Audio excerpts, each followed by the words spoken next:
بسم اللہ الرحمن الرحیم۔ جو اللہ کے نیک بندے ہوتے ہیں، جنہیں ہم اللہ والا کہتے ہیں، وہ سادگی، گمنامی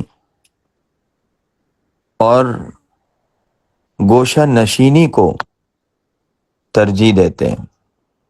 انہیں یہ اچھا لگتا ہے کہ ہم زیادہ مشہور نہ ہوں، اس لیے بھی کہ شہرت میں دین کا خطرہ ہے، اور اس لیے بھی کہ بہت زیادہ مشہور ہونے سے زندگی کا جو اصل مزہ اور لطف ہے وہ کم ہو جاتا ہے۔ مشہور نہ ہونے کا اپنا مزہ ہے۔ عبداللہ بن مبارک رحمۃ اللہ علیہ ایک بڑے محدث فقی بزرگ ہیں، زمزم پینے کے لیے زمزم کے کنویں کے پاس گئے، وہاں دھکم پیل ہو رہی تھی، ان کا ایک بڑا مقام تھا، لیکن اس وقت لوگوں نے ان کو پہچانا نہیں، ان کو دھکے ہوئے۔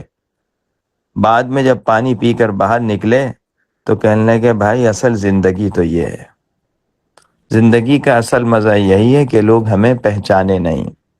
حضرت سفیان رحمہ اللہ ایک بڑے محدث فقیہ ہیں، فرماتے تھے میں چاہتا ہوں کہ میں لوگوں کو پہچانوں لیکن لوگ مجھے نہ پہچانیں۔